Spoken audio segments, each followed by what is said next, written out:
Lionel,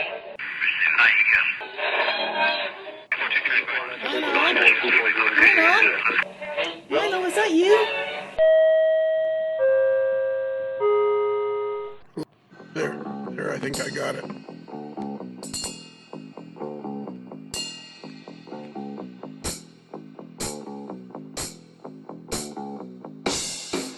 Hey, Kelly. Yes, Lionel. How you doing, buddy? I'm doing good.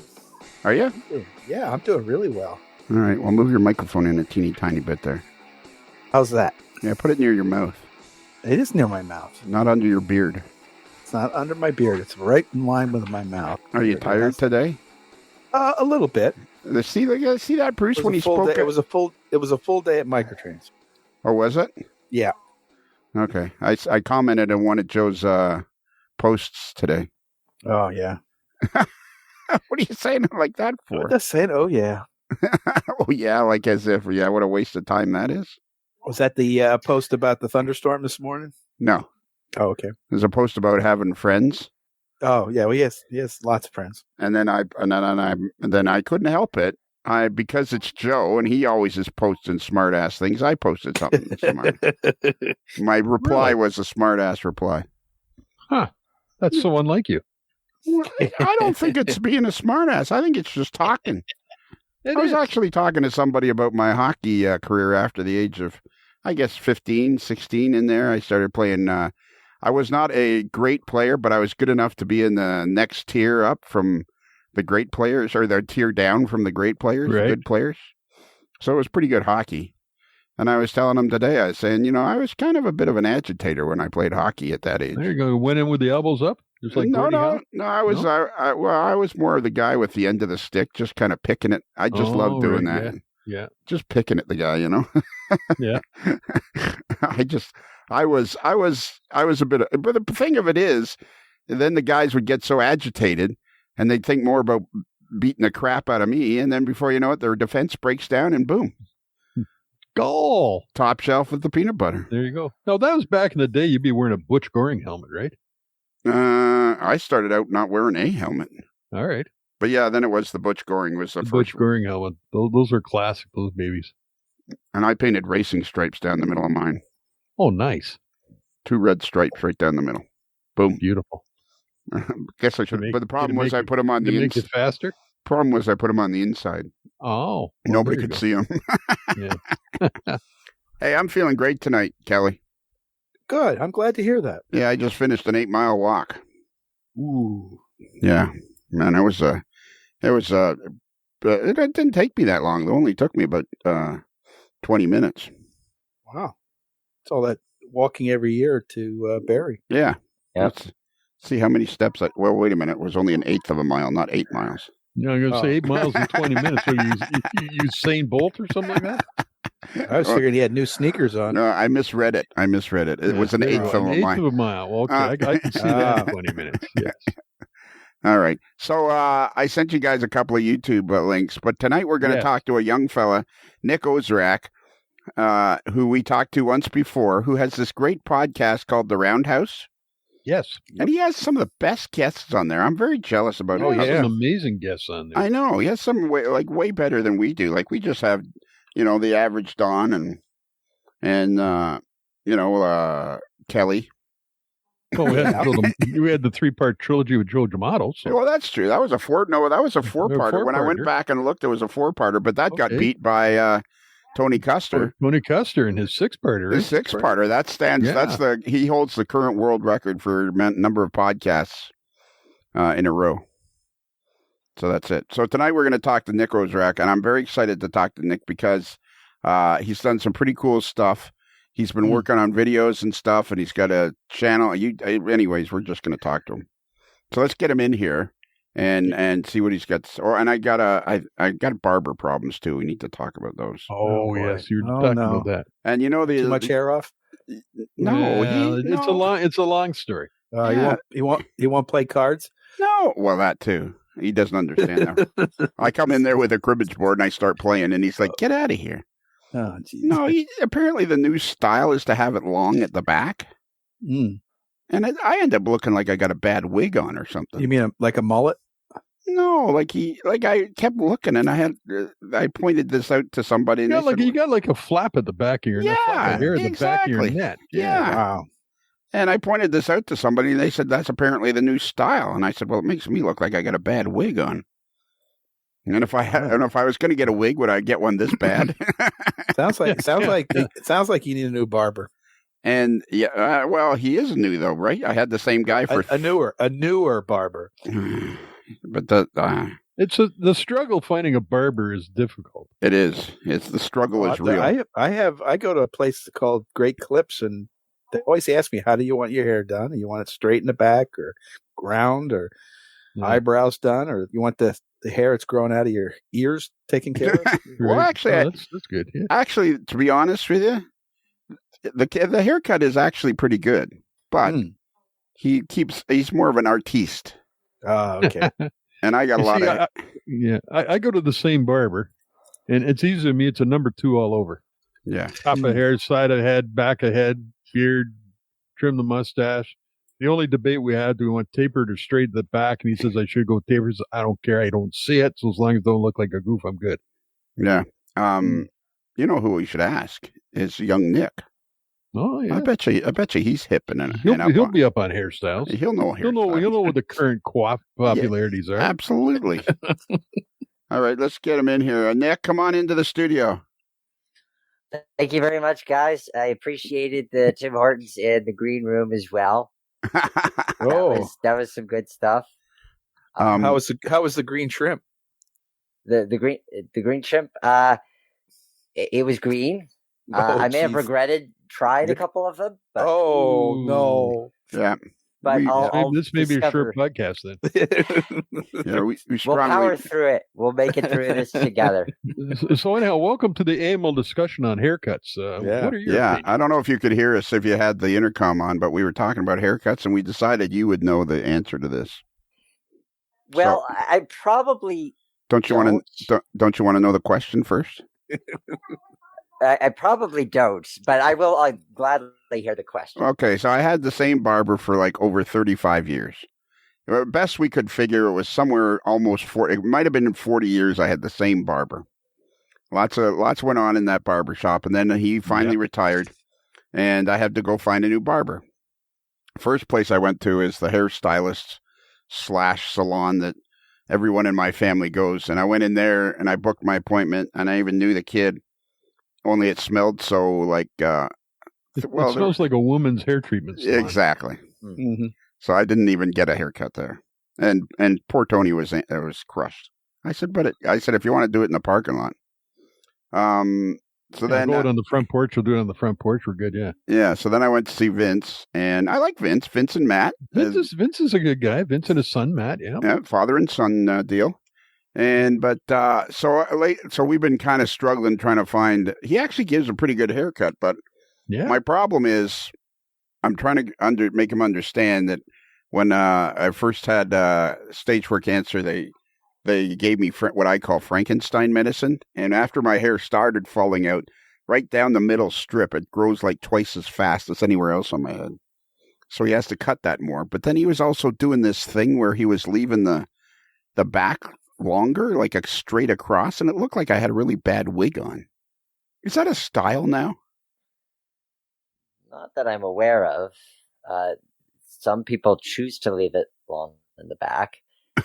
There may have been a period of time in my preteens when I went for what some people would define as a mullet, and what I defined as trying to do a man ponytail. It did not work out. Oh, okay. Ever since then, I've left the judgment of the quality of my hair in the hands of others, and I'm told it's sufficient at this point in time. How old of a man are you? I'm 31. Wow. So you're well on your way to adulthood. Yes. I will say that I've seen a lot of people do the short on the sides and just long strip of hair kind of down the center type of thing. Men, women, but I can't say I've ever been gravitated to try it myself, or just shaved on one side and then hair on the other side. No judgment, but never been one to try it myself. Yeah, I don't want to. Hey, Lionel, I just figured out what your solution will be. What? You got to get online and get one of those old Floby things that used to flog back in the 90s. So you suck on the back end of your vacuum cleaner. There you go. You can do your own and get a professional job at home. Don't you remember during COVID, I did my own hair that time? Yeah, but that wasn't with the Floby. The Floby's kind of well. Seriously? Let me rethink that. Yeah. The Floby usually works pretty good. Yeah, why don't you rethink that one? Yeah. So, Nick, I have a complaint about your podcast. Oh dear, I'm all ears. It seems like it's got way better than ours. I think that your perspective is distorted. The reverse could very well be true. Some of the folks that you were listening earlier are pretty prestigious. So I don't know that all would is. I don't know that everyone would agree. You get some great guests, though. Oh yeah. What is I'm glad that you think so. Yeah, I'm over talking. See, I'm talking over top of you already. But what is your okay, so I'm just looking at your website now, and you got the lady from Carolyn Hoffman from Port Jervis, or you got this lady that the Amtrak train trip, and then this one, Kelly Lynch, the guy from what does he do? The Fort Wayne Railroad Historical Society. Yeah. You got great guests, and then there's the two guys standing, and then there's this one about the railroad photographer. So you have so much stuff. It's impossible. And the one that keeps catching my eye is the president of the West Coast Railroaders Group. That's a great picture, too. You take great pictures, too. Well, I appreciate that you enjoy the cover art. In most cases, the images aren't mine because as traveled as I am, I have not been to all of these places. Or in the case of the cover image of BB and Clegg's episode, those times. So a lot of times I rely on contributed images. But I do have fun with the art when I get to put something in, especially if it's a place that I've been. Recently, I talked to the owners of the Cafe Lafayette dinner train in New Hampshire, and they have this gorgeous ex-Missouri Pacific, Illinois Central dome car, Pullman dome, so one of the angular ones as opposed to the rounded bud domes, that has this really eye-catching blue and white paint scheme. And it's one of the ones that fit with my logo really well. Part of the art for me is figuring out how to fit people's faces and photos, subjects within the cover art. So yes, a lot of fun to come up with the images, whether I'm the photographer or people are submitting images. I do make the cover art. How about the Kelly Lynch one? Is that your photograph?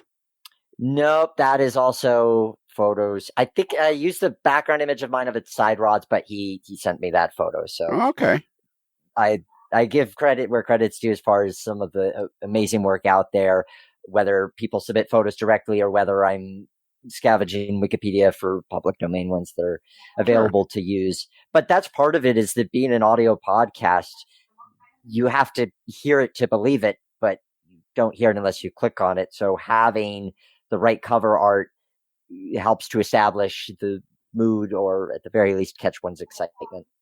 Yeah, because I want to talk to you about your videos too. You guys got to watch those videos. He's got one about the East Broad Troopers. It's spectacular. So, how do you figure out, how do your guests, how do the ideas for getting guests come to you? The number one thing that I emphasize at the intro of every episode is you name it and we discuss it. So I love it when people submit their ideas for folks that they think would be interesting storytellers or have really unique experiences to share. Sometimes that's a person saying, hey, you should talk to me because I've done these things. And if I think that, yes, there is substantial experience or things that people would want to hear from that person or the organization they're representing, then I'm more than happy to have them on. But I love receiving suggestions from all sorts of different sub niches. That's something that I've really enjoyed about this show, is just exploring all of the different avenues that the overarching hobby of trains and railroads includes. It's taken me down some wonderful rabbit holes, and I've learned so much as a result and met some incredible people along the way. And there too, guests will talk to me and say, you should talk to this person. And I appreciate those recommendations, because chances are if that person was excited to talk to, then the person they're recommending is also probably likely exciting. And then in the case of the latest episode, as of recording this in September 2022, we did a crossover with the California State Railroad Museum, where they interviewed me and I interviewed one of their curators and exhibit designers. And that episode is going to be coming out shortly, but we also exchanged episodes. So they shared one of my episodes and I shared one of theirs. And that's the episode on photographers Lucius Beebe and Charles Clegg. Okay. And how long have you been doing this, the Roundhouse?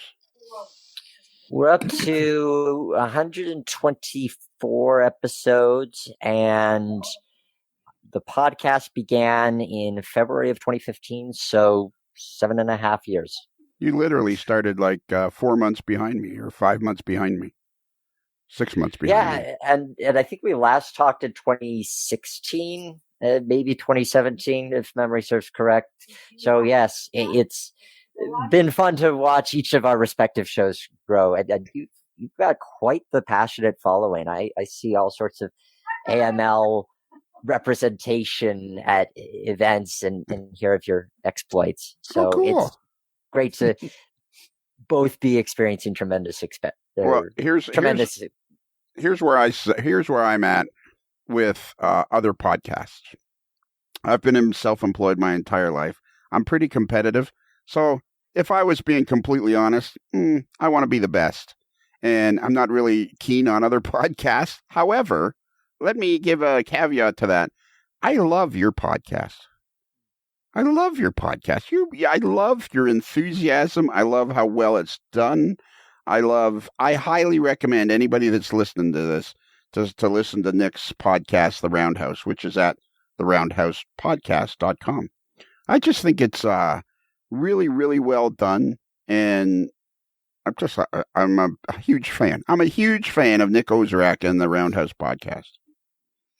Well, thanks, Lionel. That coming from a fellow podcaster, that means a lot. And it's true. I think because we are podcasters, we tend to be very picky. I myself am picky about what I listen to with other shows because either the audio quality's not there or the focus isn't there, or I feel like I had to have been listening since episode 1 to get all of the in jokes, or there's these barriers to being able to enjoy it. So, and you being a host of your own and you know what your tastes are and so forth, and striving to have good quality, both in terms of the production value as well as the content itself.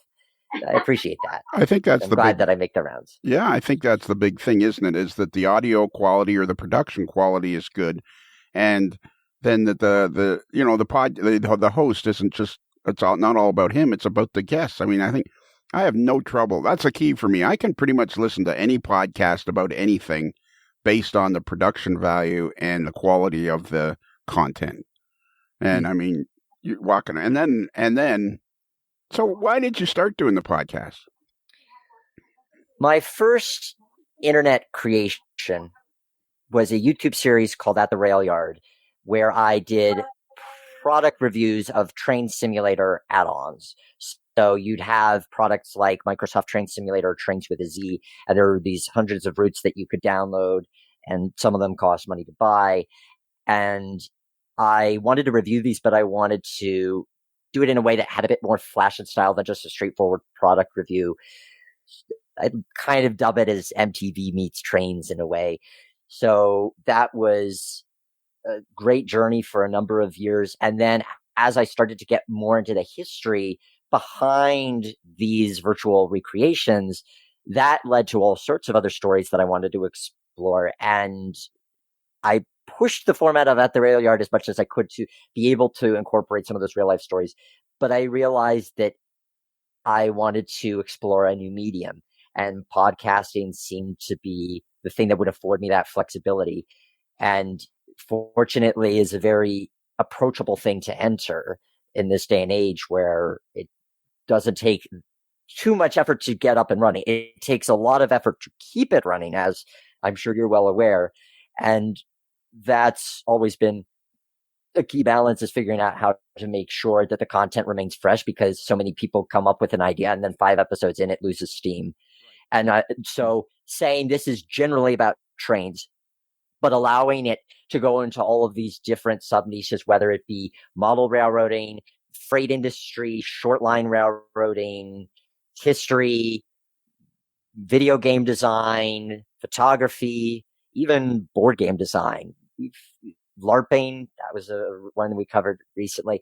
All of these different sub niches, and it's a way to have some really great conversations. And I love learning from my guests and learning all these different perspectives, because I feel like, especially if I can have people talking about trains who may not themselves be rail fans, but are sharing their perspective on it, I feel like I learn a lot from that.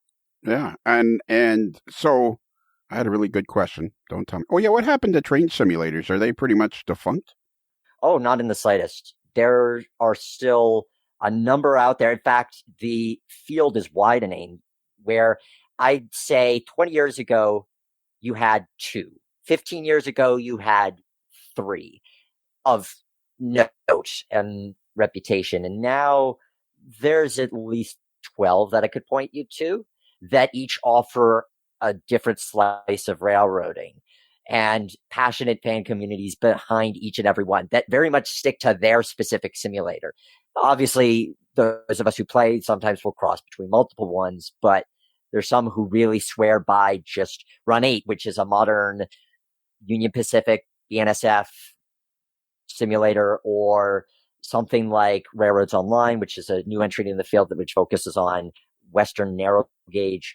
So train simulation is still very strong. In fact, recently, within the past couple of years, I've gotten back into it, especially from a layout design standpoint.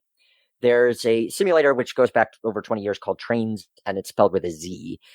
As some of your listeners may be familiar with it, maybe you guys have played it once or twice. And I've recently, within the past couple of years, been building virtual train layouts, which is to say an actual model railroad track plan in the sim, complete with the fascia and the walls and ceiling and all that. And so I've gone back into YouTube now. I mean, my podcast episodes were being published there anyway, but now I'm creating new content with my new series, which is called What Makes This Layout Great, where we take these track plans, we turn them into virtual layouts, and we analyze the play merits of different designs. Wow. Is that Trains, like Trains Railroad Simulator 2019? That's correct, yes. And then I think you go to it's trainsportal.com, is that correct? Yeah, I always type in orin.com, but that's the older website. If you just search Train Z Simulator, because I know that there's the model railroad distributor that also uses trains with a Z. So just search Train Z Simulator. The latest version is Trains 22, but 19 is only one previous generation, and it's what I'm using these days for my layout builds. So is there a community? Like, are you getting people watching your YouTube channel about creating model railroad layouts with Train Railroad Simulator? Yes. In fact, every month, usually it's the third or fourth Thursday of the month, I host what I call Great Train Layouts Live, in which I'll actually be live streaming from the train simulator. And so people can watch within the span of 3 hours this 2-dimensional track plan begin to take shape as a actual quote unquote 3-dimensional layout. And sometimes the longer builds will spread out over a couple of episodes, but we've had a tremendous amount of people tune in and watch that because you get to see the evolution of it. The benefit of using a train simulator for layout design, it's not instead of your programs like AnyRail or instead of hand drafting, but it helps you to visualize what your scenery is going to look like and the play value to be able to actually drive trains on or operate trains on the layout and see, is this going to sustain my interest over a period of time? And to talk about the pros and the cons of different designs based on the space afforded, what types of operations can be covered, things like that. Okay, so hang on now. If you have listened to our podcast, you'll realize that I'm not the sharpest knife in the drawer. So, what are you laughing at? Kelly, what are you laughing at? I just the usual. Thanks, Bruce, for not laughing. That bit never gets old. I don't understand why Kelly's laughing. Yeah, exactly.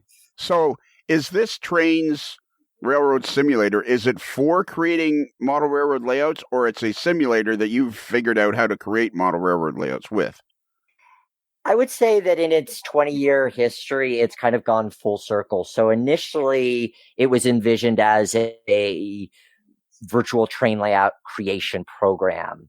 Then within the first 10 years, it took more of a shift to trying to take on real train physics and have more realistic operating controls, because it started out with just your what's called DCC mode, which is basically just a knob like you'd have on a transformer. You turn it one way, you go forward; you turn it the other way, you go backwards. And then they built in these other tools, so you have plenty of routes out there that do model 1-for-1, let's say Tehachapi Pass. Right. But that said, because there's such a strong community that supports the development of the game, which is to say that there's a lot of people who aren't part of the core development team that are just making locomotives, freight cars, buildings, different styles of track. And as a result, you have people who've created fascia and walls and these elements that allow you to make your layout look like a virtual train layout. The reason that I say it isn't a full replacement for these other things is that it has infinitely flexible track. So if you're trying to make sure that your curves are less than an 18 or more than an 18-inch radius, the sim itself is not going to warn you that you can't get your train around that curve, because it will allow you to run your big boy around a hairpin curve in the span of 2 inches.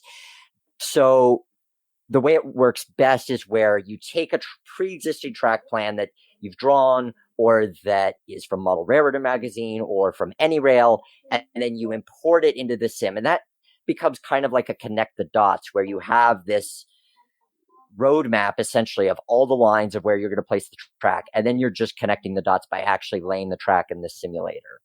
And in that way, it works well, because then you know that your track is fitting within the physical limitations of your room, and your rolling stock will be able to handle it. But then you could give it you could add in the grades, and you can add in hills and buildings, and just see how everything looks as a whole package. Wow. And it's like, says Train Simulator 22 is $69.99, and it's a digital download for either a PC or a Mac. Which, so it must be, can I ask you a question, being as how you're 31 and I'm not? It seems to me, like in the 7 years you've been doing the podcast and the 7.5 years you've been doing the podcast, does it not seem to you that this whole thing is just absolutely exploding in front of our eyes? The hobby, as in model railroading? But model railroading, rail fanning, train sims, just stuff that are associated with, because I think anybody that's a model railroader is a rail fan, and anybody that's a rail fan would be interested in model railroads. And then I don't see it's that far of a stretch to be interested in these train simulators. So, I mean, everything just seems to be, Like I like to do iRacing. Well, you can't download iRacing on a Mac. It can only be on a PC. But here it is. Train Sim is already, you can do it for PC and Mac, which is a fair undertaking on their part. And so, yeah. So I guess my question is, I ask everybody this. I constantly say the hobby's exploding and we're all going to be covered in model railroad goo or glue. That would be even worse. I was watching an interview with Weird Al Yankovic recently, and he was being asked about the success of his 2006 song White and Nerdy, which is one of his famous song parodies. And he was saying that he thinks a part of the success is that around that time, and you figure this is early social media, so MySpace age, but now nerd culture starts to become accepted in mainstream culture. Again, we're looking at around 2006. I think the internet has done a lot to bring attention to a lot of different niches in all sorts of hobbies, all sorts of industries. And so subsequently, I think that we as rail fans are seeing the benefits of that, because now our particularity over detail and recreating steam locomotives in the form of live steamers, or carving a train into a graphite pencil, these are things that are celebrated now as works of art or really inventive creations, or whatever the case may be. So that's something that I think has definitely helped to elevate the hobby as a whole, is now you have these stories that get out about, look at what this person's doing. Isn't that so cool? I'm sure that those of us who are rail fans on social media can relate to when we have our relatives share the same article or the same video with us 20 times over, because it's like, oh, I saw this train thing and I'm immediately thinking of Nick.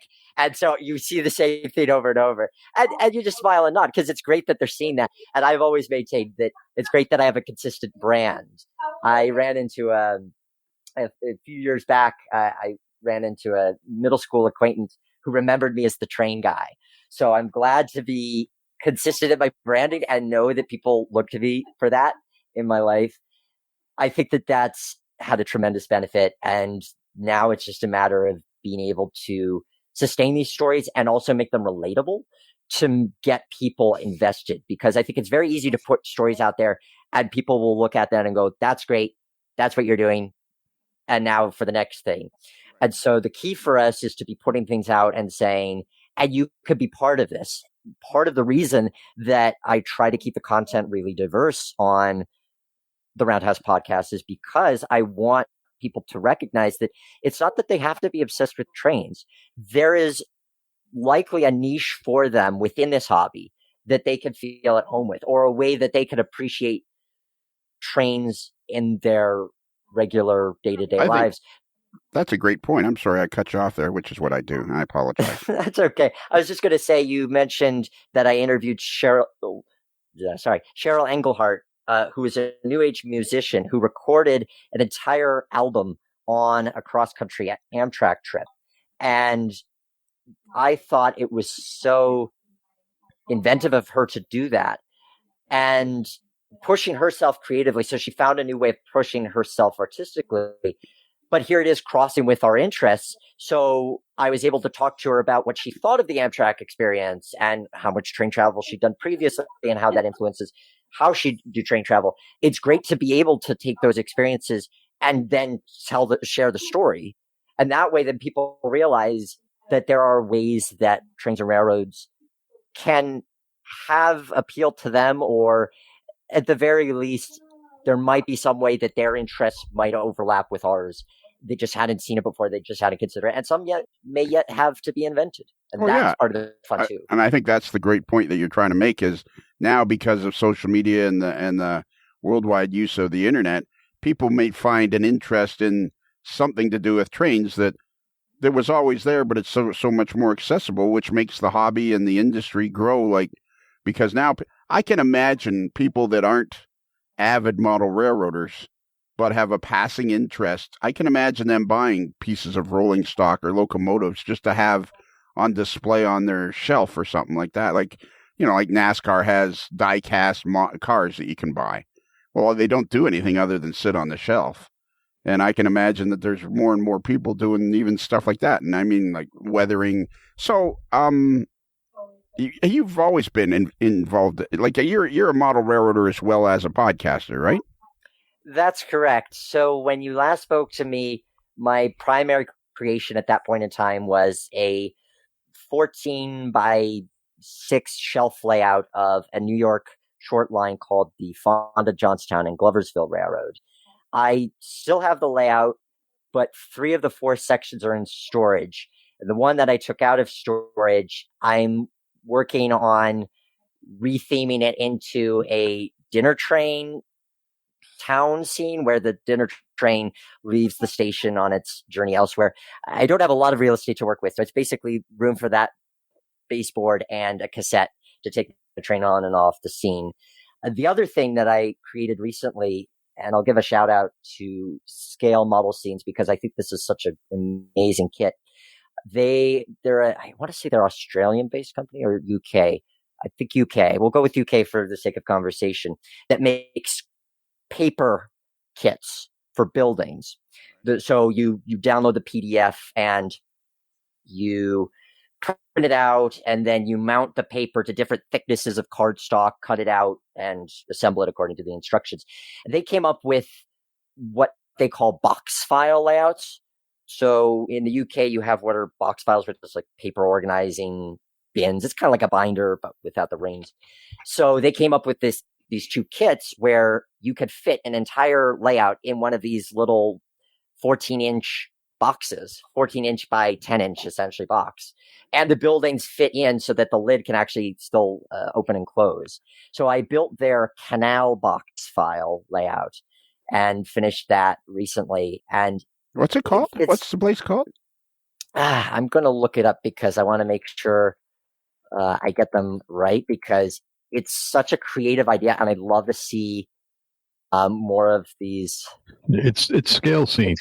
Scale Scenes, thank you. And if you want to see what the layout, the finished product looks like, you could go to YouTube, and there are some videos out there showing a little bit of the build and so forth. Yeah, scalescenes.com. Their Canal Wharf box file layout.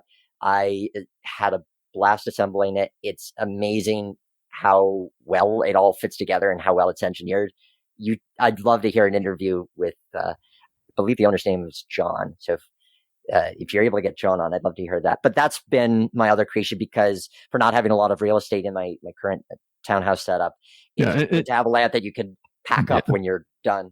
And just for some information, box files are a big thing in the class of micro layouts because they are a small footprint, and people do the small layout. The small layout design group that I run, there's a whole pile of box file layouts on the various groups with the files groups in the main group, and I think also on the micro layout slow down Facebook there, page. There's some box file stuff as well. Slow down there, Bruce. Slow down there. Yeah, right, Kelly. I mean, he's shooting out all this information like as if anybody's. So on your ISO groups again, or iOS, what is it? The IO groups. The IO groups. You small have layout design. Small layout design. You have in there. There's discussion. And there's SLD files. What's an SLB? What's an SLB file? SLD files, small layout design files. What? Small layout design files. Yes, because when I migrated the groups over from Yahoo, IO groups had limited space, and even on Yahoo, we had more files we could handle. So we set up separate groups to handle excess files. So there's a whole pile of files on the IO small layout design group, plus the SLD file groups 2, 3, and 4, and possibly some photos as well. That deal with box files. They're a very, very popular thing. Also, if you get onto Carl Arndt's micro layout website, he's got some box files. How do you spell Arndt's? AREND.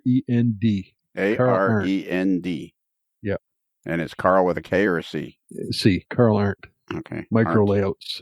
He's got tons of files on micro layouts. Imagine that. And he's also he also wrote 3 books on it, which are very good. If people are looking to do something in a small footprint, that site plus looking around, there's lots of information on micro layouts out there that can steer you in the right directions.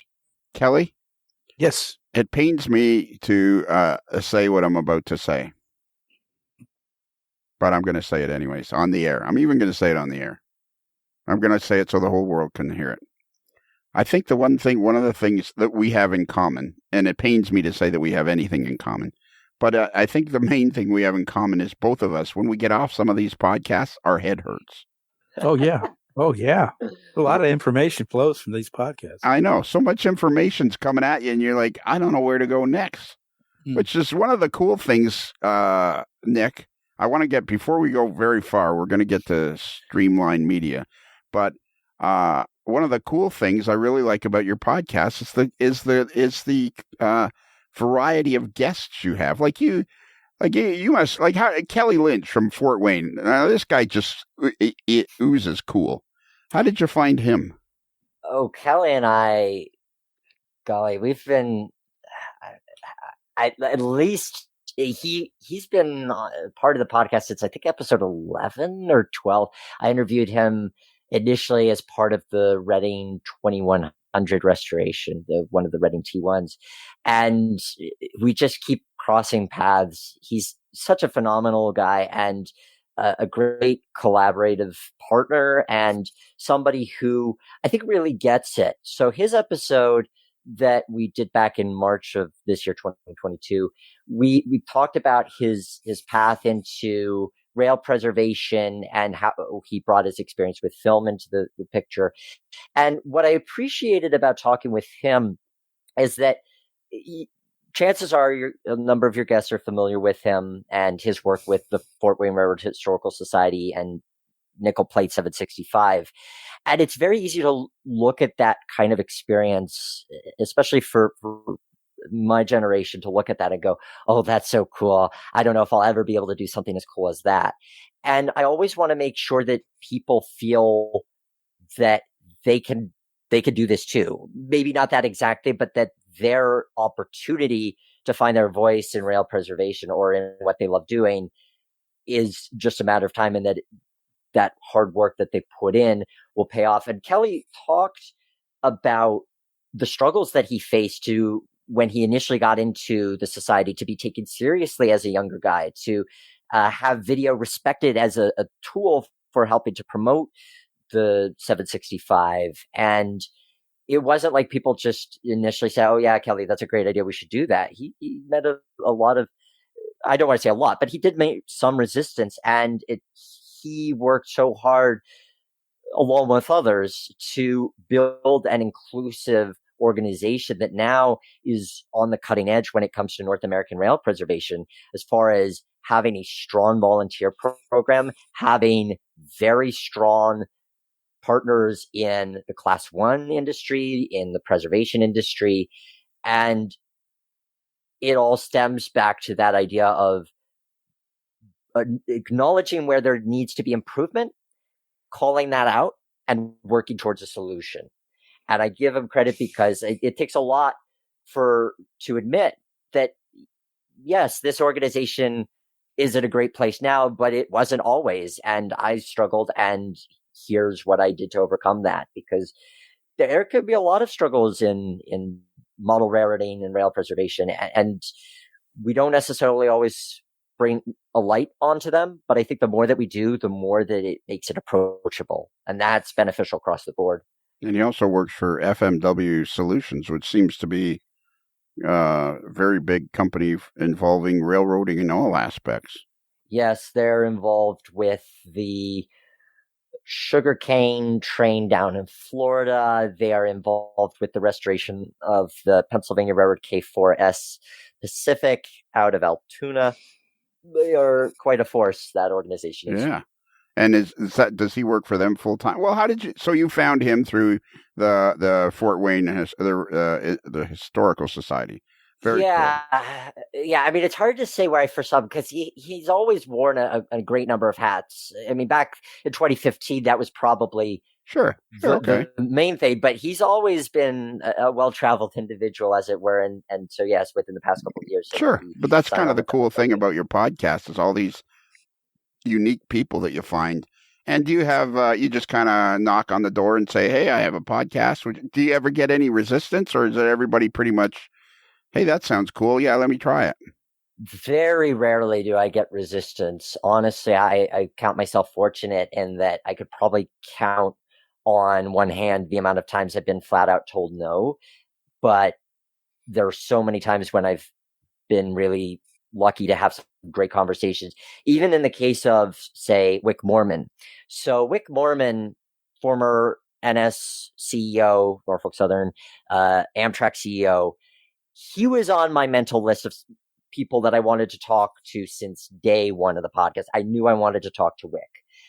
But how to get a hold of Wick Moorman, who is kind of a big deal when it comes to Class 1 freight railroading and rail preservation. And so the way that happened was that when I was involved with the launch of the East Broad Top Railroad, which we could talk about in a bit with regards to that's what we're going to talk. Yeah. with a trailer I produced for that. I went to the launch event. That was February of 2020. That was Valentine's Day of 2020. Wow. And did you take your wife? No, she didn't really have an interest in standing out in the cold to be told that a railroad was coming back to life, but I could tell her that at home. But you'd been married. But you'd been married less than a year by that point, hadn't you? That is, that's very true. But we'd been together already for 8 years, so she knew, she understood, and continues you might to be the understand bravest. You might be the bravest man I've ever met. So let me get this. Let me see if I can paint a mental picture here. You get married in 2019. Yes. So that's simple. Yes or no will do. And then in the very first Valentine's Day that comes as a husband and a provider for your family, the very first Valentine's Day that comes after you guys are married, you go to the East Broad Top and just say, "Well, I'm not going to be here." Yep. Yeah, you're easily the bravest man I've ever met. That's even more ballsy than not getting flowers. Yeah. Oh, yeah. Exactly. Well, let's put it this way, as far as how understanding she is of my hobby. When it came to having our wedding, we both wanted to do an outdoor venue. And the place that we selected had this nice enclosed pavilion, but also had a lot of nice, relatively flat land. So I asked the property owners, you can kind of see where this is going, but it's worth going the full distance. I asked the property owners, can we set up a temporary garden railroad? And they said, as long as there's nothing remaining after the wedding, then yes. So I got a cubic yard of dirt and had a buddy of mine haul it down to the venue on his truck. And then friends of mine, Randy, Matt, and Zach, graded a 20-foot diameter circle of G-scale track. And then Randy brought his Aristocraft or Rich Yoder. No, it was Rich Yoder. East Broad Top number 12, which is a live steamer, G-scale or F-scale, I guess it is, live steamer that has a radio control. And so our wedding reception had a live steam-powered train. Yeah, you're the bravest man I ever met. It was fun. Are you still married? Are you still married 3 years later? I am still very happily married. Oh, okay. 3 years later. All right. Okay. Well, don't screw it up. What did you do on the second Valentine's? Did you blow her off the second time in 2021? No, I was definitely home for that. Oh, boy.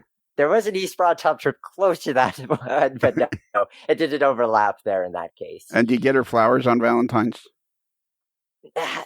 We don't do gifts on Valentine's typically because, well, our dating anniversary is in March, so we tend to celebrate that one instead. Yeah, no matter. I'm telling you right now, no matter what she says, get her flowers on Valentine's Day because somewhere down the road, if you don't, that'll blow up in your face. I'll take that to mind. Yeah, trust me. Trust me. Yeah, the only way you might be saved from that is if for some reason your wife forgets your anniversary twice. So that's the only thing that can save you.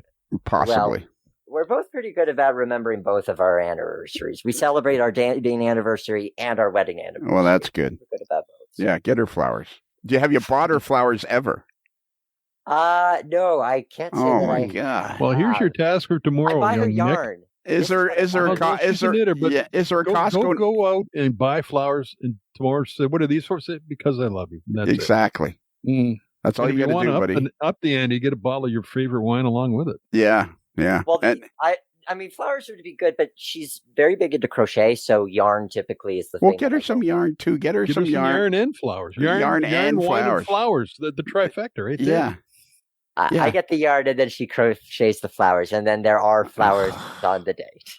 I'm telling you, buddy. I'm going to be long. I'm more than twice your age. I can't help you in 30 years when this blows up in your face.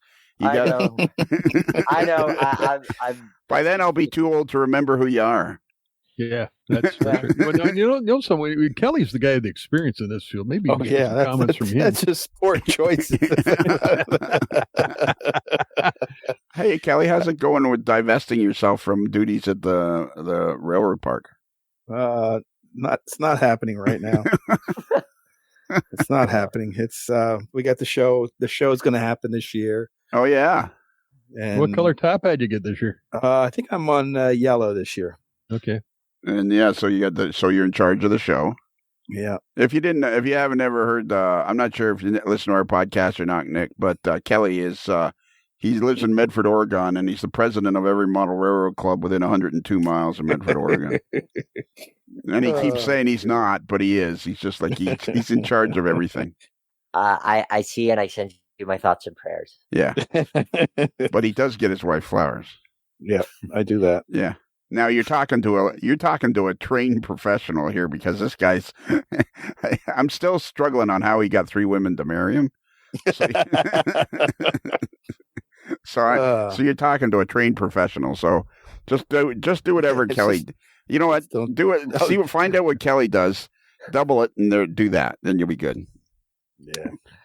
So what did you go to school for? Did you go to school for media and that kind of stuff, or what? Yeah, so I went to Allegheny College, which is in northwestern Pennsylvania, for communications, focusing in film. And is that what you work in now? Something to do with that?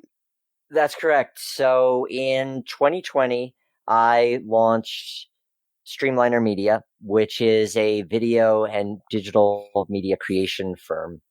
And that's something that I've been doing film for a little over 15 years. And for a number of those years, I was doing it for different corporate entities. But COVID happens, and I was laid off from my job at the time.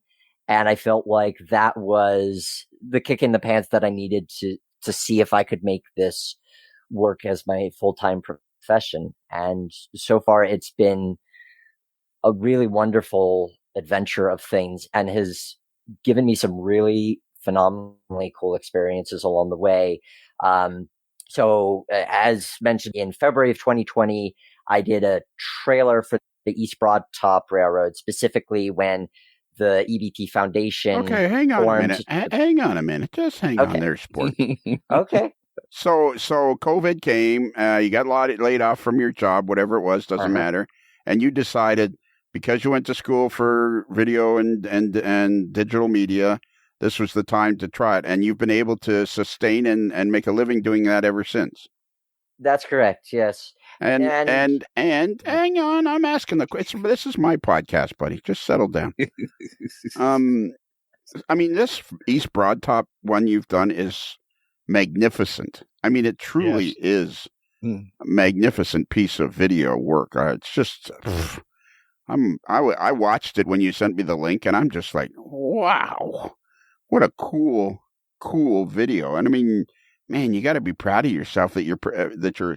Do you realize how good this is? I'm very happy with how it turned out. I do consider it to be one of my best works, because I've heard so many stories of people enjoying it, and people that it not just that it informed or that it excited, but people who were emotionally moved by it, which I'm really humbled to know that how I saw the railroad, because at that point, I'd been a board member of the Friends of the East Broad Top for a few years at that point. And I knew how I felt whenever I'd go and visit the railroad and walk through the shops. And I knew that feeling it gave me. But when I learned that the railroad was going to be brought back to life, that trying to relay what I felt and what I understood other people to feel, and to try to encapsulate that in video and share that to a wider audience, and to hear feedback to suggest that I succeeded in that goal, that makes me feel really grateful. It is just, it's a phenomenal video. And so for people that want to see it, you simply go to YouTube and East Broad Top Railroad, and you just look for the video that's called the East Broad Top Railroad Returns. It's 2 minutes and 53 seconds. So it's not a long watch, but holy mackerel. So what other videos? So you made it, you sent me the link to another one. It was very cool too. Yes. So, some of my other clients that I've done work for, post East Broad Top, include Iowa Interstate, which is a Class 2 400-ish mile railroad out in Iowa and Illinois. They have, if you've seen photos of them, you've probably seen their very shiny Gevo locomotives. They're a railroad that is very proud to be a railroad. They're a railroad company that knows what they're about and is proud of what they're about, and they love showcasing that. And so I've done a couple of videos for them. So if you search Iowa Interstate on YouTube, you'll see a video that I did showcasing a bridge that they replaced, as well as an overall business showcase of their railroad, which has shots from in the cab, all outside of the locomotive, drone shots, just showcasing as the railroad, much of every inch of that railroad as I could. I've done work for a couple of Omnitrax properties. Yeah. So Omnitrax is one of these short line Georgia and Florida parent companies. Georgia and Florida Railway. So, yep, Georgia and Florida Railway. How do these people? Well, okay, the Reese Broadtop, they found you because you're part of the East Broadtop Society and all that. But how do these other companies find you? Word of mouth. It's, as you know, railroading is a family, and you could see that most evidently with the crews. That I think that when you look at the crews and you look at the camaraderie there, that's where it's most visually evident. But behind the scenes, there's so much networking and so much of, oh, this person's involved with this thing, because it turns out that a lot of railroad executives are closet foamers. Some of them are more closeted than others, but there's quite a few that really love what they do. And so fortunately, some of the stuff that I've done on the rail fan side has been seen and appreciated by folks within the industry. And so if one entity's happy with me and they see the work that I've done, then they'll talk to another entity, and that helps to lead to other work. And that's been part of the good fortune that I've been afforded. So yes, you've been on your own. You've been on your own. What? Pretty much 2 years now. Yep. Yeah, thereabouts 2 years is as long. And it's a roaring success by the sounds of it. Yes, and it's so good to be able to say that I love my job and I have a lot of fun, and I'm very lucky to have the experiences that I get to have, because there's so much that I'm learning about the industry by being able to film it and showcase it. I've learned a lot about crazy grants, which are these private-public partnerships that are helping railroads to rehabilitate large sections of track. Crazy grant? CRISI, CRISI. Did you talk to Kelly before you got onto this? Did you and Kelly have a meeting? My head hurts. Yeah, my head hurts too. So CRISI, spell that again. CRISI. It stands for Consolidated Rail Infrastructure and Safety Improvements. So it's funding that's been put out there by the government to say, we will help you, short line, insert short line in here, to rebuild a bridge or replace a section of track. So in the case of the Georgia and Florida Railway, which if you search Georgia and Florida Railway or you search Omnitrax on YouTube, you'll see that video come up. That was an 81-mile project that was about $16 million total of tie replacement, rail replacement, crossing replacement. So half of that was publicly funded. And the significance of that project is that it's this 80-mile spur, but the significance isn't that it has a lot of line-side customers. It's that at the end, there's this paper mill that employs around 400 or 500 people in that area that relies on rail access. Right. So, and it's one of these railroads that I don't know if I would have ever heard of if they hadn't reached out to me and said, hey, here's this railroad and here's this project that we'd like to showcase. Wow. So they reached out to you. Mm-hmm. Has this happened in the last 2 years, this Georgia and Florida Railway one? Yeah, that was the tail end of 2020 that project was being finalized. Must be pretty exciting having just started out on your own. It must be pretty exciting when you get another email saying, hey, we're blah, blah, blah, and we want to do this, and are you interested in making a film for us, and yada, yada, yada. It must be pretty exciting to get that, eh? It is, because every story is slightly different, whether it be the history of that railroad company or its parent companies, the people involved with the project, the characters involved, how to go about showcasing the property and getting the best shots, the best angles, and trying to give that a distinct flavor. So an example of that being that recently another Omnitrax property that I did a video for is called the Panhandle Northern Railroad.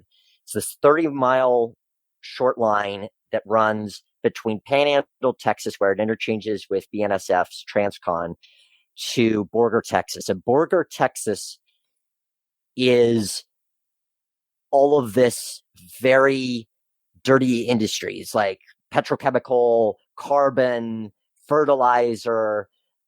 So very reliant on rail, reliant on hauling hazardous materials.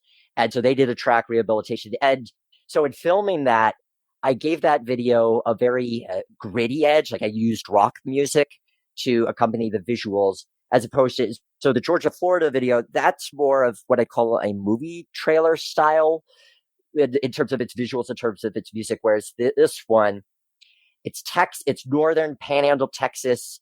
You want that rough and gritty feel. And so I put that into this video, right down to even having a cow in one of the shots. I really wanted to make sure there was a cow in a shot, and I got the cow.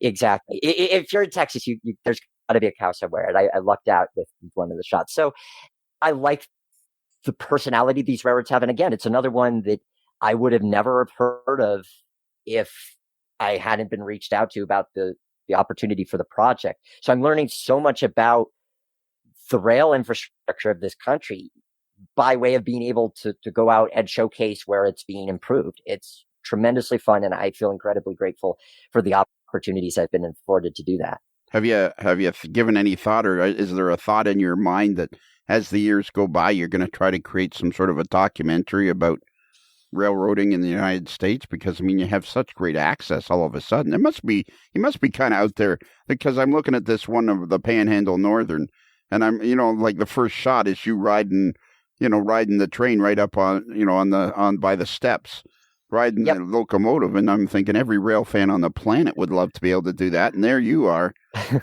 Well, I should specify that's not me on the steps. That's one of my DJI action cameras. Think GoPro, but okay, yeah. GoPro. And so it's clipped onto one of the handrails.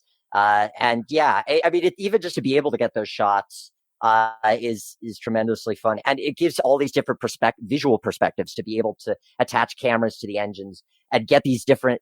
Even as much as I've been around trains and as much as I've seen trains, you could put these little action cameras in places that you never could actually go, even if you were permitted to. One of the projects that I've done that's coming out soon is a showcase of the Iowa Interstate QJs. So I had the opportunity to do a cab ride of one of those last fall, and I did a short video of that. Hasn't been released yet, but it should be coming out soon, hopefully. And I attached one of these action cameras to the ash pan on the QJ, so it's pointing towards the drivers. And the QJ it's a 210. What's a QJ? Just give everybody an idea. What are you talking about? A QJ? Sorry, that's right. Yes, a QJ is a Chinese-built, larger, mid to large steam locomotive. And these were built in the 80s. So they're actually a surprisingly modern steam locomotive. So there's three of them that exist in the U.S. right now. And two of them are owned by the person, Henry Posner, who also owns the Iowa Interstate Railroad. And so they do frequent trips there throughout the years. So I did a cab ride on this one, and I attached one of my cameras to the ash pan facing the drivers so that you could watch the rods going around. And we hit 40 miles an hour, and that is a bumpy ride. And not because of the track, because of the locomotive. That engine hits 40 miles an hour, and it's telling you it doesn't really want to do 40 miles an hour. I mean, it's completely safe. It's very bumpy. And so I'm riding along that and thinking, well, if my camera doesn't end up along the rails, I know that clip is going to hold through just about anything. So we finished the trip, we get back, and sure enough, the camera was still there, resulting in a really cool shot, and the comfort and knowledge that unless some vandal were to reach in and grab it off or a tree branch, those cameras are going to stay put. So and it affords somebody cool shots. And are these GoPros you're using? Yeah, they're made by DJI, which is a company better known for their drones. Okay, but they're essentially like a GoPro. They're almost. It's the same principle of it's an action camera that you could mount to just about anything you want and gives you really cool perspectives. Oh, cool! I see this. So DJI, there it is. Yep. Wow. And the DJI Osmo Action is its official name. The Osmo Action. Yep. Yeah, and I have a DJI drone as well, and that has opened up so many creative possibilities as well. I would have never believed when I set out to create At the Rail Yard in 2008, and I'm in the simulator, so it's obviously very easy in a computer simulator to get these shots where you're flying over the train. I would have never believed that a little over a decade later, I'd be doing that in real life. And that's one of the wonderful things that drones have afforded, is being able to get some really phenomenal views. And of course, anywhere you're doing drone action, you have the full permission of the railroad to do pretty much anything you want on their property. Right. So sometimes when it doesn't need that, if you're on public property and you're just near tracks and you can film a train as it's going by, that's one thing. But with the Panhandle Northern Railroad video, I was allowed in their yards. So that meant that I could get, there's a shot near the beginning where the drone is flying backwards and between these row of tank cars. Mm-hmm. And that's something that I could never get from public property because I wouldn't have a visual line of sight, which is a legal requirement for flying. Right. You have to be able to see your drone. But if it's below the tank cars, you wouldn't see that from outside the yard. So being able to go in the yard and get that shot, and there's a refinery in the backdrop. So you see the refinery in the backdrop and these tank cars are appearing out of the sides of the frame.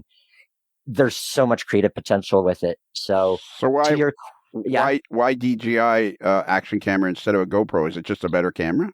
Yeah, I did a lot of research, and one of the things I'd heard about GoPros when I bought these was that GoPros can occasionally give you random errors for no particular reason. Okay. And I needed something that I could trust. I needed a camera that I knew I wouldn't be setting it up on an engine and it would be flashing a random error and I'd have to spend 5 minutes figuring it out, because part of my goal with filming, a lot of times the filming that I'm doing, it's with cooperation of the railroad, but they're not necessarily staging things for me. Right. I'm filming their actual work. So my goal is to be as little of a nuisance to them as possible.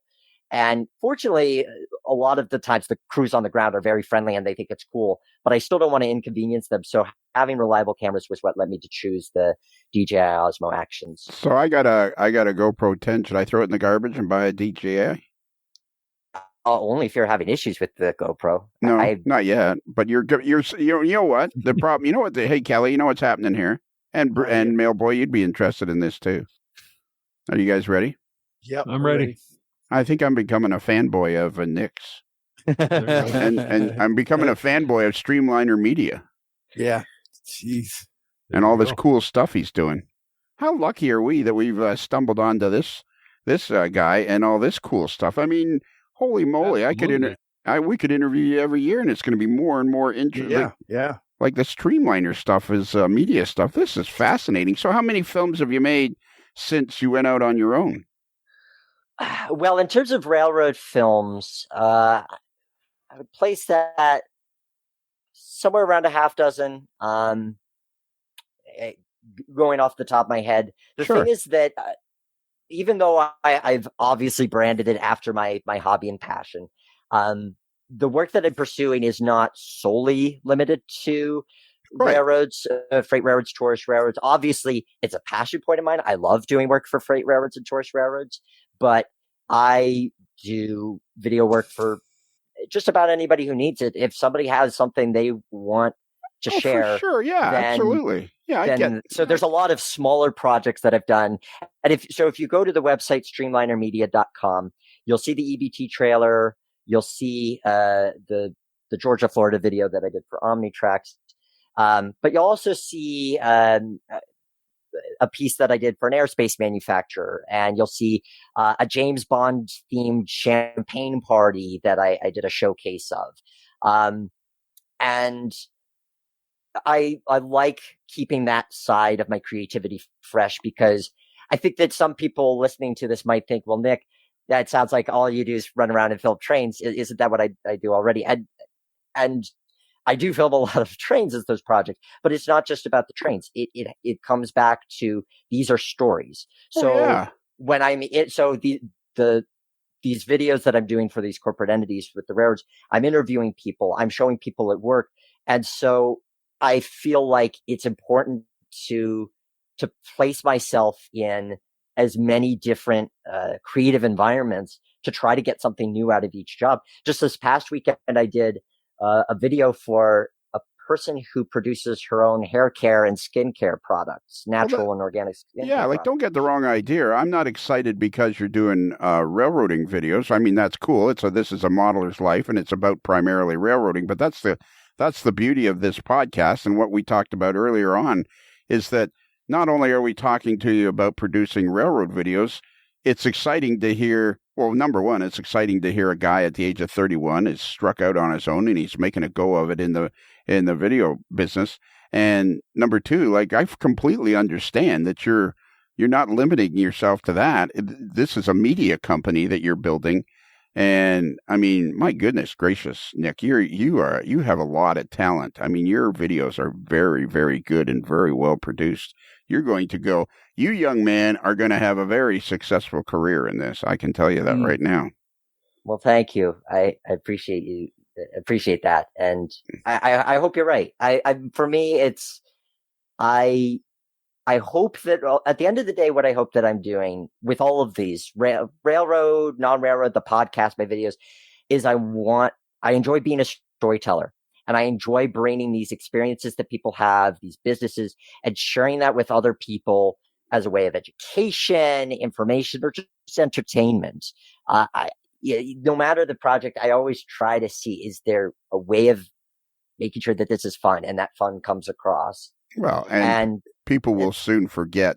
Like, your logo is Streamliner Media with a steam engine, with part of the word media. But people will soon forget that your primary interest when you started was videos of trains. People are soon going to forget that just because of the quality of your work. I mean, trust me, young man, you're going to do very well.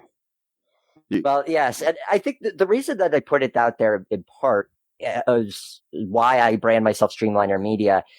Obviously, it makes the branding itself a heck of a lot of fun. I designed that logo, and I was really happy with how it turned out. In general, I always preach the importance of branding. And it doesn't matter if you're talking about a Fortune 500 company or you're talking about your single member LLC. You want to give people something to remember you by, especially when you're establishing a relationship. And so for me, where I'm still working very hard to build up my name and reputation, both inside the railroad industry and outside of it, it's good to give people a hook, something to remember. And especially outside of the railroad world, the fact that, he's the guy with the train branding with videos. That's how I want to be remembered. Because then if I've stuck out in their mind, then they'll be willing to take a chance and work with me and collaborate with me. And then that's turned into a business partnership. So, and it's about, for me, part of my brand is about honesty and transparency and communication. And so I'm very transparent about my love of trains. And I feel like that's an important element of who I am. And because I'm the guy behind the videos, it's a way of people getting to know me before they get to know me. Well, and transparency is here at the old AML network. Back me up on this, Bruce and Kelly, if you can. But here at the old AML, standing by. Yeah, here at the old AML network, transparency is paramount. Now, we've come to realize that accuracy, it's kind of a waste of time. It's really not that. Well, we are transparent about it, though. Yeah, we are transparent about the fact that we're not accurate. Yep. And it's about recognizing when strengths and when weaknesses, and exactly. Saying, hey, we're all works in progress. Just like our layouts are works in progress, so are we as people. So and I see you have you have on your website, you have photographs for sale. Now, very nice photographs. Beautiful photographs. Oh, I bet you're looking at website at the same time I am. I bet you that's what you're doing. I'm drooling over the picture of the Richmond and Sackville number 7. Ah, yes. That's a beauty. Which one? Oh, yeah, right there. That's a beautiful shot. Where's that? So how often do you get many up? Do many of these sell, or? Honestly, not that often. And I think some of that, there's a couple reasons. I think some of that is just, I probably don't promote it as much as I should. So thank you for bringing that up. on the show here. So hopefully folks can check that out at streamlinermedia.com. But I think also too, well, don't say it so fast. Check it out. He's like a NASCAR driver. Yeah. So hey, we're sponsored by Streamliner. That was really fun today. The streamliner.com. Yeah. Well, and I think that's some of my humility kicking in. Okay. So if you go to streamlinermedia.com, and it's spelled just the way it sounds, STREAM, Liner Media, and you scroll down and click on store, there is a kaleidoscope there is a wonderland of photographs that are available for purchase. There you go. Yes, and those are all printed. I print them to order. They're printed locally in Central Virginia, so you're not getting them from one of the big shop houses. I am picking up the print from the store, and I am checking to make sure the quality is good, and then I sign it, and then I send it to you. And I think that I'd like to think my photography is good. I think it's solid, but there are a lot of solid railroad photographers out there. There are a lot of amazing railroad photographers out there. So even if I were to promote it more, there's just so many images, and especially in general, there's so many images that people see on social media. Convincing people to buy a physical image, it's an additional step of things. So yeah, it's more like you have the website, you have the prints. Why not put them up there? And if somebody wants one, and they're available. That's that kind of thing. It's not there. It's not there to create your bread and butter. It's there because you're proud of the photos, and if somebody wants to buy one, great. And if not, well, that's great too. Precisely, and that's my attitude towards it. And I'm always appreciative of when people like one, and I'm always curious to see what stands out in people's minds. I try to have a mix of steam, diesel, black and white, color, even some non-railroad related ones. That some industry ones in there too, for good measure. I'm looking forward to talking to you again, because I'm thinking this career is gonna be a pretty interesting career. You're gonna have stories to tell us, and sometime in the next 5 years, you're gonna get a job, some spectacular job that's gonna blow the sock. I mean, people need to go and look at your videos, because holy mackerel! And so you have Streamliner Media on YouTube, I'm assuming? The videos are on YouTube, but they're not all under one channel, because some of them are uploaded by the company on their channel. Okay. So the best way to see them is just to go to streamlinermedia.com. Okay. And where would the videos be on streamlinermedia.com? Right on the homepage. Right. And admittedly, I don't have them all there. I probably should have a way of having on some other page on the website of just listing here's all the train videos and so forth, so you can just go through the list. And now that I'm saying that out loud, that sounds like a good idea. So hopefully when this episode airs and you go to streamlinermedia.com, there will be a videos page, and you can just say, I want to see all the train videos, and you can check that out. I think you should do that. Yeah, so this champagne party, these guys raised $40,000 for charity. Hey, you should do a video of me walking. There you go. I like the idea of that. I've been really impressed by the following that's developed over the years, and how many partners you have helping to promote the message. Rapido throwing in their contribution with the intermodal cars like that. I think that's so great. So yeah, the bond. So the champagne party. That was one of the best Craigslist ads I could have answered. I started collaborating with the host of that annual event back in 2013. So this was a Craigslist ad? Well, initially, no, the party wasn't on Craigslist. He was looking for a videographer. Right, but so that's what I understood. So it was I think it was his second year of hosting the event. So he was looking for a videographer on Craigslist. So I answered the ad, and it turned out not to be a scam in the slightest. It turned out to be a really fun event. And so ever since then, I've gone back, because I'm a huge James Bond fan. I love the films. So it's something that I get to revisit every year and do a different song, a different take on Bond. And the events themselves are super fun, but it's also really nifty to kind of find a way to encapsulate that fun, so that you at home watching this go, that's cool. I should head to Pittsburgh for next year's. So here, I put it up here. Ken Schmore Champagne Parties, Vancouver, by invitation only. There's one in Pittsburgh. And this guy creates these parties, these fancy parties that people go to. Yep. Yeah. So the ones in Pittsburgh are basically where he is a wizard. He, as far as putting these events together, he'll get the venue, he'll get DJs, he'll get models and designers for a fashion show. He'll get singers, he'll get entertainers. Like one year there was a person who does the fire breathing and the hula hoop with the flames coming out of it, which that was so much fun to film. That looked so good on camera. You gotta put these videos up, buddy. Yes. So stay tuned. Again, there will be more to come from Streamliner Media. That is the place to reach out to me to see the work that I've done. Because it's fun to have these different stories to tell. Yeah, it's a good thing you came on the podcast, or otherwise your videos you'd be keeping them in the closet somewhere. Yeah, I try not to. But again, I've really had to learn how to become my own salesperson while staying true to myself. I used to, many years ago, I worked at a movie theater, and we were urged to like push these membership card things that people would have to buy. I always felt uncomfortable doing it, and some of it was just not necessarily fully believing in the product of the value of the membership, but some of it just being the shyness of, I'm not a salesman, it's not what I do.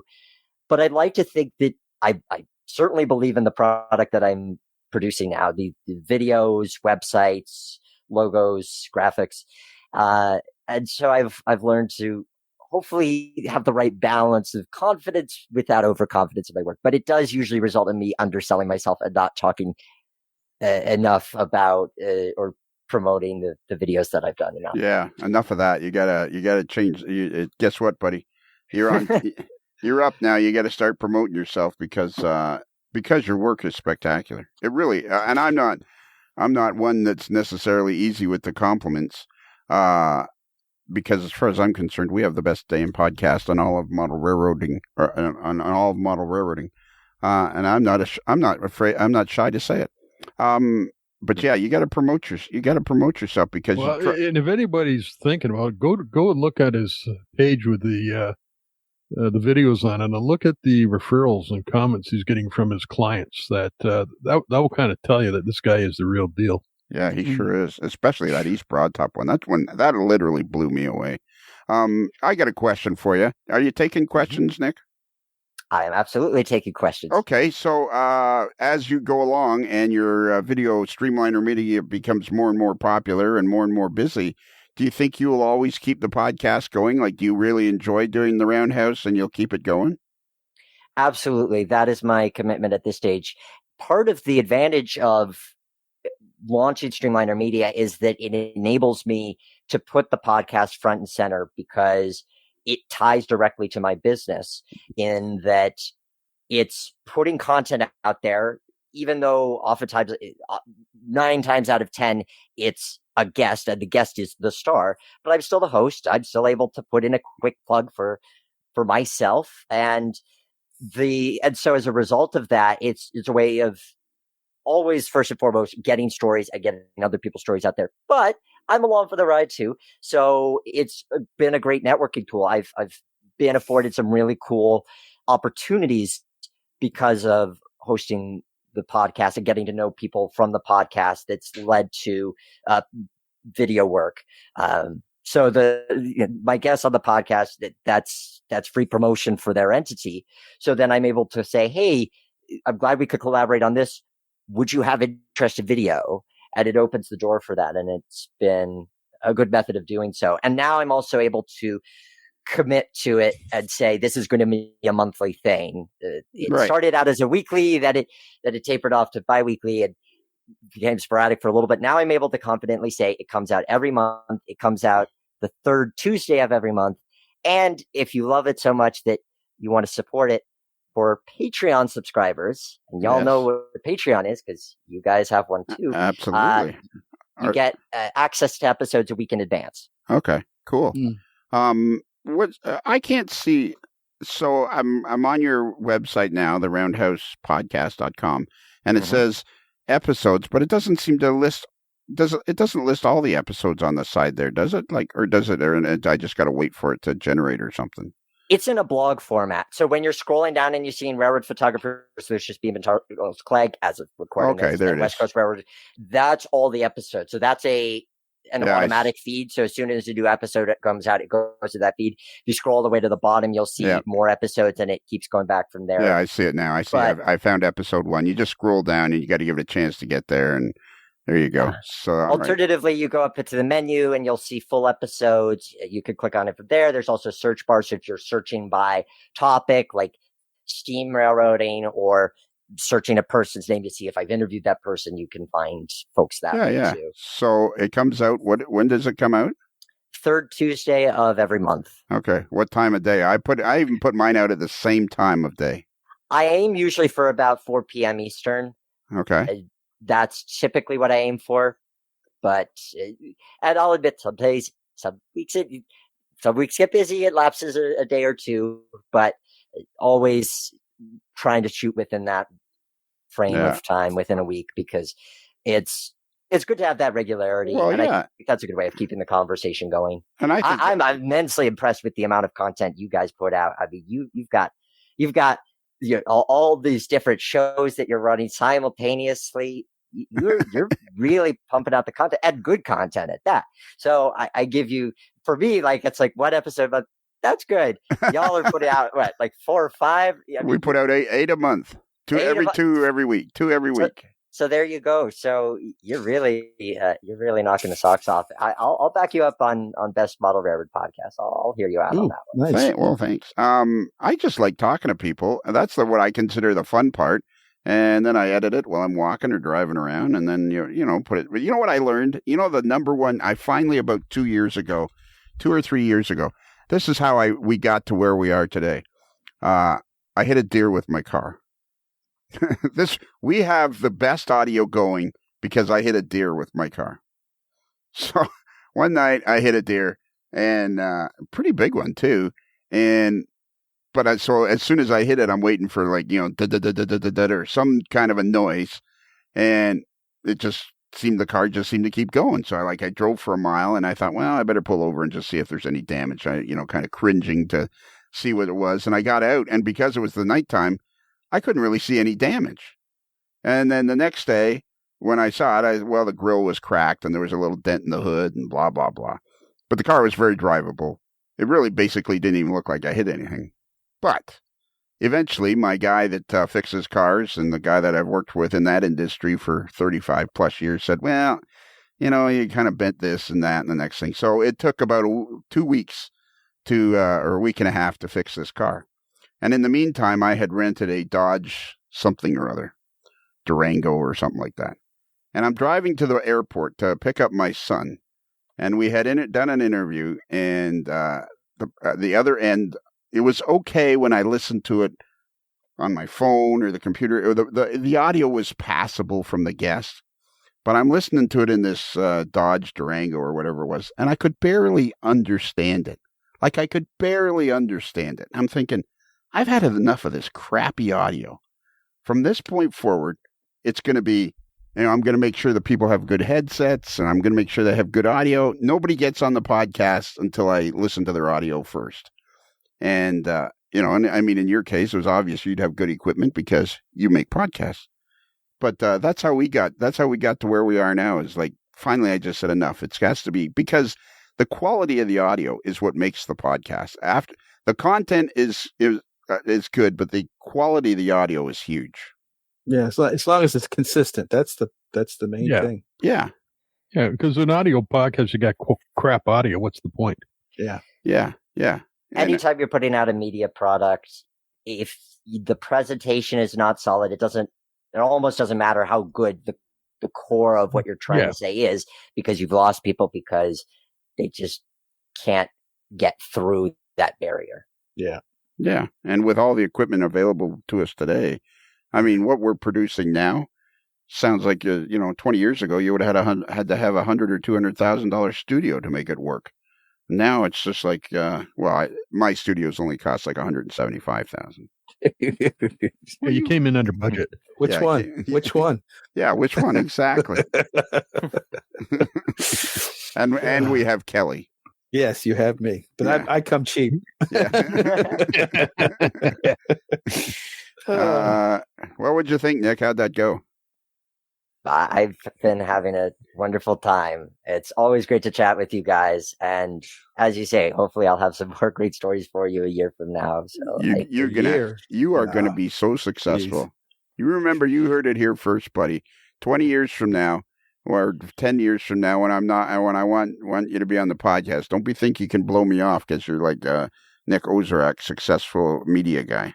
Lionel, I wouldn't dream of it. You know that. I'm here for you, buddy. I'm totally here for you all the way. But that's not to say anything about how y'all are going to be the front row of people getting in to model railroading, because model railroading needs all the ambassadorship it can, especially on the digital front. And so the work that you guys are doing to have these conversations with industry people, modelers, that goes a long way.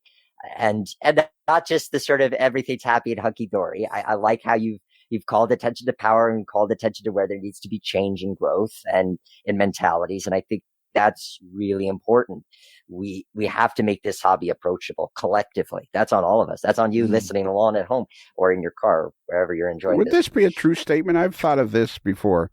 Would this be a true statement? And you must do it when you get to the end of one of your videos and you think you've finished it. It has to entertain you before it entertains anybody else. Wouldn't that be a true statement? Absolutely. I will rewatch videos of mine that I've made years ago. Occasionally I'll just come across it in my files and go, I want to watch that. And I could see maybe how I've grown since I made that. But the ones that stand out are the ones that hold up. And yes, at the very least at the time, even where I've kind of some have aged better than others, it had to work in that moment. It had to leave me feeling something, because if I'm not enjoying it, I'm worried that, well, will other people enjoy it? And I'd like to think that if I'm satisfying myself, then chances are other people will be satisfied with what I'm putting out there. How about this? I had this experience though once. I've had this experience more than once, several times. I'll be listening to a podcast that I'm editing, so I'm listening to it for the first time, and I'll realize that it's boring, and then you suddenly realize that the boring part is you. That's kind of scary. Well, I mean, for me, a lot of my content isn't revolving around me specifically. Well, sure. So that makes it easier on that front. I will say it took me a while to get used to my voice. When I first started at the rail yard, it was a solid year before I finally accepted my voice as it was. I thought I sounded like a chipmunk. I thought I sounded not professional. I tried to sound straight-laced, that people would believe me and feel that I was authentic. And I just had to learn, look, this is the voice I've got, especially because it was a review show. I can't have somebody else like narrating my thoughts. It has to be me. I don't have a choice in this. So obviously with something like the East Broad Top Railroad video, the rough draft has my voice, and then I can hire somebody else to voice that. That does not need my voice, but yeah. your voice when you're interviewing people. I remember the first podcast I listened to, and it was like there was a lot of excitement in your voice. That's a good point, Kelly. That's an excellent point. There's a lot of excitement in his voice. It is rare. I find it to be very grating and annoying, but there's a lot of excitement. Yeah. I'm kidding. Of course. No, it's excitement. I mean, it's like you're really interested in talking to the person. That's a very good point. That's what I want to throw out a question to Nick. No, we're out of time. I'm sorry. Of all your podcasts, which one or two stand out as most memorable? Ooh. And that's difficult because there's the conversation podcasts, which are 95% of them where I'm talking to another person and just one other person. But then there's those 5% event episodes where I'm out on location covering things. The one that I keep coming back to, both in terms of how the episode turned out as well as the event itself, is Steampunk Unlimited, Wow. I was going to say the same thing. Oh, well, wow. a great minds think alike. So context for those who haven't listened to it yet, but you should check it out on theroundhousepodcast.com. Steampunk Unlimited was an event hosted by the Strasbourg Railroad that was a steampunk festival.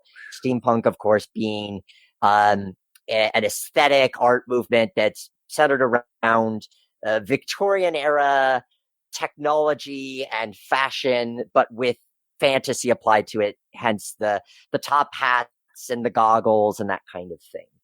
If you've seen the recent Robert Downey Jr. Sherlock Holmes movies, that's the closest approximation that I can do it in a nutshell.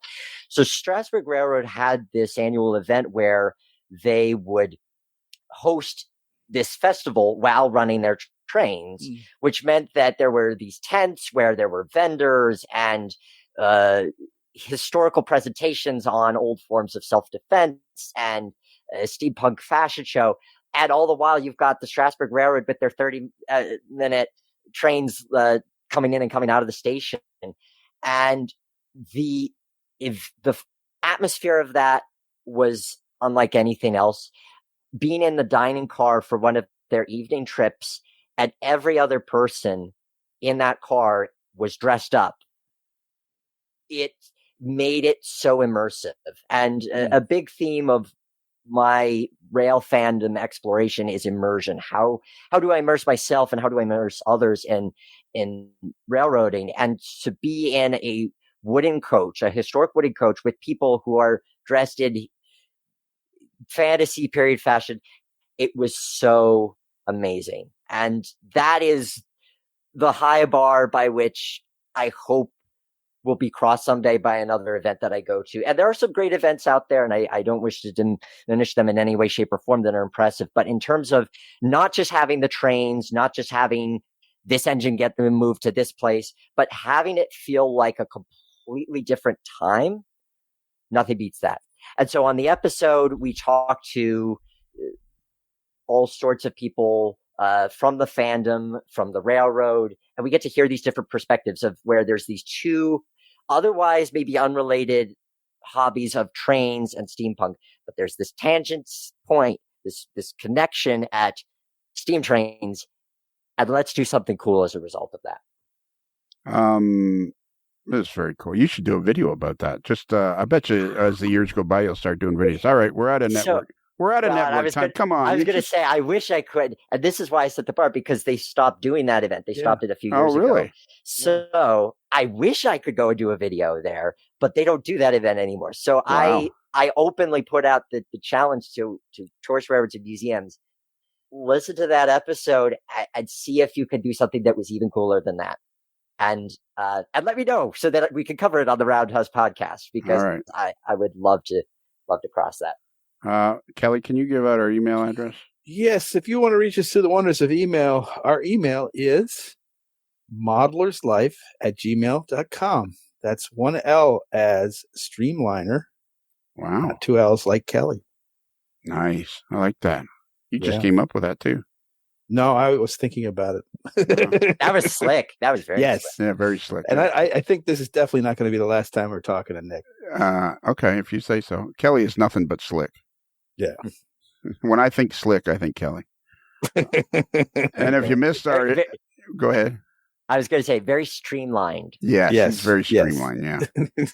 And if you missed the email address, if you just go on our website, amodelerslife.com, and click on the picture of the moderately agitated mailboy in a particularly agitated state, boom, all you got to do is fill in your subject and your text, and you're ready to go. You don't have to even remember the email address. And I think this is going to be on the free channel. I feel relatively confident this is going to be on the free channel between episodes. I don't think this is... I'm getting backed up on my episodes, so I think this will just be a Waz Happenin with Nick Ozorak. And Nick, have you ever heard of Patreon?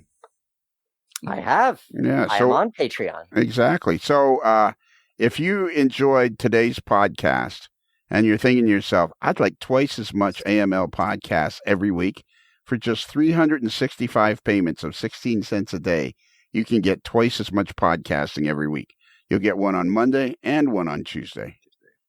And I'm not exactly sure how I managed to produce this much podcasting, but it's a lot of fun, so it's not that hard. I guess anything that's fun isn't hard. And the other thing is Patreon. I think we covered everything. Oh yeah. No. One more. That's the all important question, Nick. There's just one more question. Yeah. We're Nick. Yeah. Nick, have you ever wanted a T-shirt with a hot dog on it? That sounds appealing. Well, wow, good news. Good news. If you go to Midwest Model Railroad and their URL is midwestmodelrr.com, and you go onto their website, they're in Independence, Missouri, which is also the home of the Harry Truman Presidential Library. It is. If you go to Midwest Model Railroad, URL midwestmodelrr.com, and get on the navigation bar and go over to the right and click on AML, boom, you are in a wonderland of AML merchandise. Hats, hoodies, mugs, and T-shirts. And one of those T-shirts, it has a hot dog on it. Nick is stunned. Yes. That is impressive. Can I put mustard on the shirt? Or does the hot dog already have mustard on it? It already has mustard, but no ketchup. Let me ask you a question. Do you think people should put ketchup on their hot dogs after the age of 8? Funny you should ask that, because I had hot dogs for dinner tonight, and I actually had them plain. But plain? Yeah, I had it's so plain. I didn't even have buns. I had them off the plate. Well, yeah, is this what you made your wife for dinner? Was plain hot dogs? No, she had. She's not a fan of hot dogs, so she had. So she's not making your dinner. Yeah, this how's that flowers thing going? Yeah, hey, how's that flowers thing going for you now? Yeah, you keep up right that, buddy. Soon you'll be 10 years. Not only in 10 years, you will be an incredibly accomplished video and digital media creator across the lower 48 and the globe. But you'll also be living in the garage. or in a van down by the river. Or in a van down by the river. Yeah. I accept my fate, whatever it may be. Okay. All right. We got one last question for you. So are you ready? I'm as ready as I'll ever be. Okay. So remember, a Modeler's Life podcast is created. What is it? Oh yeah. Well, I'm a fan. Lionel? I'm a fan. Lionel, pull up your script, buddy. I'm a fanboy of Nick's. Yeah, that's why I'm excited. All right, I'll try again. So remember, a Modeler's Life podcast is considered marginally adequate by 6 out of 10. Yeah, see, so you fill in that last blank there. Yeah. That's why I asked you if you were ready. Oh, but that wasn't a question. That was a statement. You said, "Are you ready for a question?" That's true. Yeah, that's true. Yep, you got you. I got to get you on the technicality of that. Yeah, one. Okay. pointing out the errors and omissions by the host. Yeah, see, you should have used a rising inflection at the end to indicate it was a question, Lionel. Yeah. Well, you know what? 10? Here's what I'm thinking. If anybody wants to be on the podcast again, they probably shouldn't point out any errors or omissions that I made. Well, then you want to try again? I'm good to try again. All right. So remember, a Modeler's Life podcast is considered marginally adequate by 6 out of 10 streamliners. Well, that's not a person. It had to be a person? Well, 6 out of 10 doctors. Something. Doctors. Oh, okay. All right. You got to give it to me one more time. See, these are the stipulations. I wasn't given the memo in advance of this. I'll be ready. Do you know a guy named Tom? AML Intro, take 3. Do you know a guy named Tom Barbalet? Yes. I do. Yeah.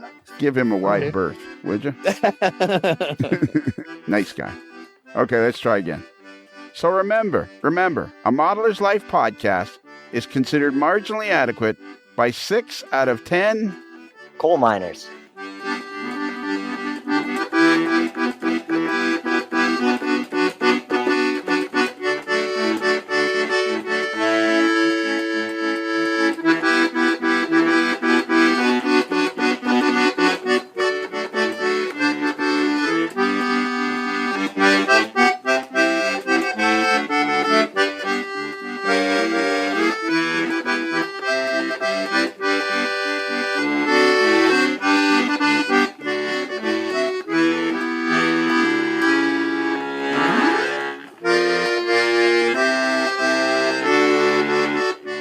Modeler's Life is sponsored by Big Ass Maine Potatoes. If you've got a Maine potato, you've got a big ass. It's another Lincoln Homer.